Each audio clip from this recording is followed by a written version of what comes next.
এখানে একটা মজার বিষয় হচ্ছে যে একই সময় ইন্ডিয়াও দাবি করে বসে যে হামজা চৌধুরী তাদের ইংল্যান্ডে, হামজার পর next big thing Farhan Ali Walid, সে ফরওয়ার্ড। দর্শক, হামজা চৌধুরী বাংলাদেশের ফুটবলার হওয়ার পেছনে অনেকেই গুরুত্বপূর্ণ ভূমিকা পালন করেছেন। এর আগে ফোর্টিসেপসির ম্যানেজার ও সাবেক ফুটবলার রাশিদুল ইসলাম সম্পর্কে আপনাদের জানিয়েছিলাম। তবে এমন আরও একজন আমার সঙ্গে এখন উপস্থিত রয়েছেন। তিনি শুরু থেকে হামজা চৌধুরীর বিষয়ে বেশ সক্রিয় ছিলেন।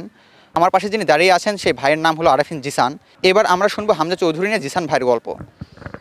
আপনি হামজা চৌধুরীকে অনেক আগে থেকেই জানতেন এবং 2016 থেকে সম্ভবত তার বিষয়ে আপনি জানতে পেরেছিলেন। সো কীভাবে আসলে হামজা চৌধুরীর সম্পর্কে জানলেন এবং কীভাবে আসলে এই ব্যাপারটা আসলে বাংলাদেশের ফুটবল আসলে জানতে পারলো? আচ্ছা, ধন্যবাদ। তো এটা হ্যাঁ 2016 সালের কথা। আমি এরও বেশ কয়েক বছর আগে থেকে আমি অনলাইনে, এটা তো নিতান্ত শখের বসে, তো আমি তখন স্টুডেন্ট ছিলাম তখনও মেডিকেল কলেজে, তো নিতান্ত শখের বসে খোঁজ করতাম প্রবাসীদের ব্যাপারে। তো 2016 সালে এরকমই একদিন র্যান্ডমলি আমি সার্চ করছিলাম, তো আমি একটা হেডলাইন চোখে পড়লো লেস্টার সিটির ওয়েবসাইটের।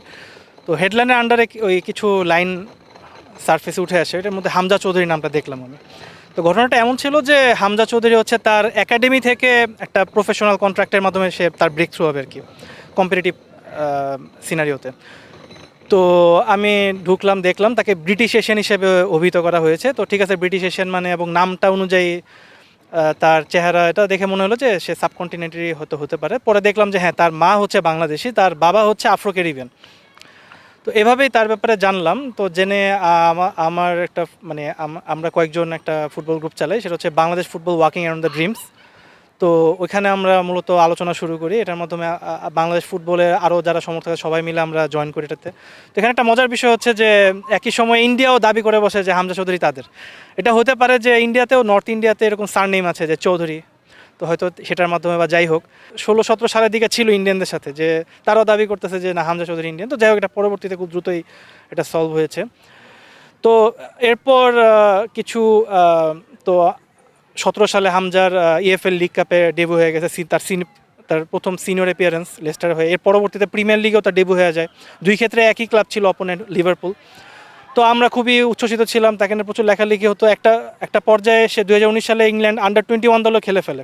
তো এটা আমাদের সমর্থক হিসেবে খুশিরও ছিল, আবার কিছুটা হতাশও ছিলাম আমরা যে ঠিক আছে, সে তো কখনো ইংল্যান্ড আন্ডার-15 বা আন্ডার-17 খেলে নেয়, এভাবে আন্ডার-21 খেলো, তার মানে সে হয়তো ইংলিশ ন্যাশনাল টিমের সেই পাইপলাইনে আছে সে। তো এবং এটার উপর মরার উপর খাড়ার ঘা হয়ে দাঁড়ায় 2020-21 ফিফার একটা নিয়ম, যেখানে তারা বলে যে যদি কোনো খেলোয়াড় কোনো দেশের আন্ডার-21 দলে খেলে ফেলে 21 বছর বয়স পূর্ণ করার পর, উল্লেখ্য হামজা 2019 সালের ইউরো আন্ডার-21 খেলেছিল 21 বছর বয়স পূর্ণ করার পর as one of their 3 over age players. তো এই নিয়মটা এসে আমাদের মানে আরও একটা অনিশ্চয়তা এবং খুবই একটা মানে হতাশায় ফেলে দেয়। কিন্তু পরবর্তীতে আমরা এটা দেখলাম যে নিয়মটা হচ্ছে আসলে তাদের জন্য মানে মানে 18 সেপ্টেম্বর 2020 সালের পরবর্তী সময়ের জন্য নিয়মটা করা হয়েছে। এবং হামজা খেলেছে কিন্তু 2020-এর আগেই, 2019 সালে। তো হামজা এই নিয়ম থেকে মুক্ত, তাকে পেতে আমাদের ফিফার কোনো বাধা নেই। তো আমরা যারা সমর্থকরা খুব ক্লোজলি ফিফার রেগুলেশনস দেখেছি এই ন্যাচারালাইজেশন ল সংক্রান্ত, আমাদের কিন্তু কোনো আশঙ্কা ছিল না যে হামজাকে পাবো না। সো হামজা চৌধুরীর মতো বড় মাপের একজন ফুটবলার যখন বাংলাদেশে এলেন এবং বাংলাদেশের হয়ে খেলার কথা চিন্তা করলেন, এখন কি মনে হয় যেহেতু ইউরোপ এবং আমেরিকাতে বাংলাদেশে অনেক বংশোদ্ভূত ফুটবলাররা রয়েছেন, সো হামজা চৌধুরীর এই ডিসিশনের পর তারাও কি বাংলাদেশের হয়ে খেলার জন্য চিন্তা ভাবনা করবেন কিনা, বা বাফুফের এই ধরনের কোনো আরও বেশি ডিসিশন নেওয়া উচিত কিনা? আচ্ছা, তো হ্যাঁ অবশ্যই আমার কথা হচ্ছে হামজার যে প্রোফাইল, মানে হামজা লিটারালি এশিয়ার যে কোনো দেশে সে স্কোয়াডে হলেও ঢুকবার ক্যাপাবিলিটি লাগে। তো এই ধরনের খেলোয়াড়ের সাথে ড্রেসিং রুম শেয়ার করা, ট্রেনিং গ্রাউন্ড শেয়ার করা, ম্যাচ খেলা, এটা যে কারোরই মানে এটা যে কোনো ফুটবলারের জন্য খুবই দারুণ একটা ব্যাপার। তো অবশ্যই যে ফুটবলার চিন্তা করে, যেমন আমরা জানি যে ইউএস আন্ডার-20 দলে খেলা এবং মেজর লিগ সকারে আছে বর্তমানে কুইন্স ইলেভেন, তারপর কাতারে খেলছে নাবিল ইরফান, ইতালির সিরি ডি তথা চতুর্থ টায়ারে খেলছে ফাহমিদুল ইসলাম।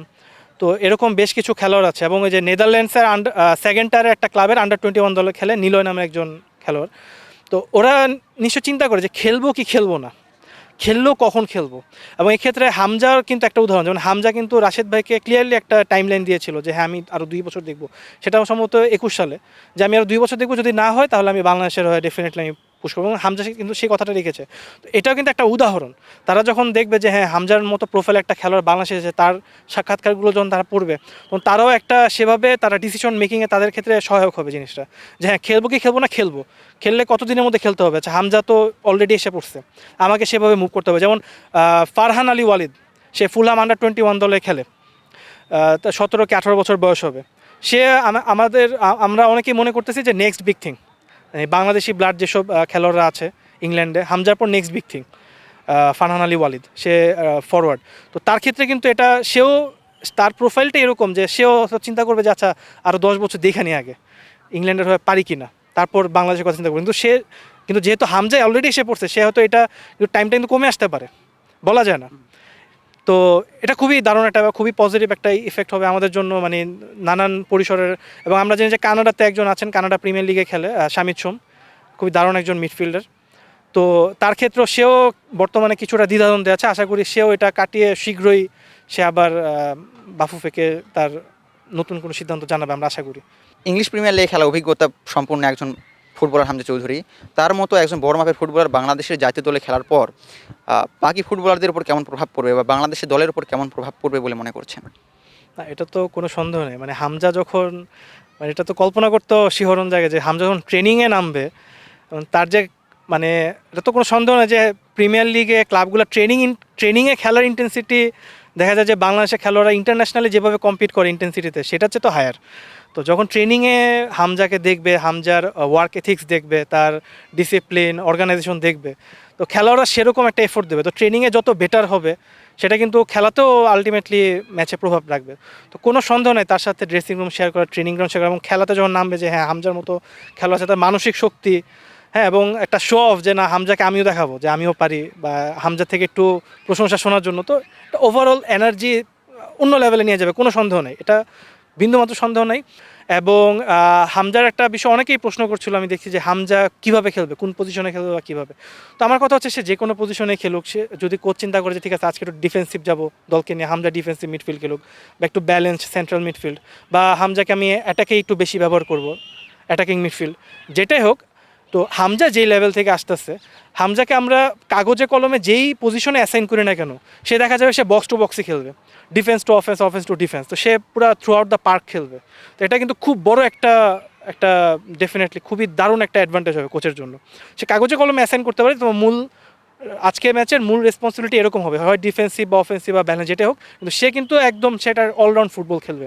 তো এটা কিন্তু দুর্দান্ত, মানে একের ভেতর আমরা দেখা যাবে 3 পাইতেছি আমরা। সো অনফিল্ডকে সময় দেওয়ার জন্য অনেক ধন্যবাদ আপনাকে, এবং বাংলাদেশের সব ভক্ত সমর্থকই হয়তো এখন মনে প্রাণে চাইবে হামজা চৌধুরীর ইনক্লুশনের পর বাংলাদেশের ফুটবল জাগরণ আবার আগের মতো হয়ে যাক, বাংলাদেশের ফুটবলের যে পুরাতন যে ঐতিহ্য সেটা আবার ফিরে আসুক।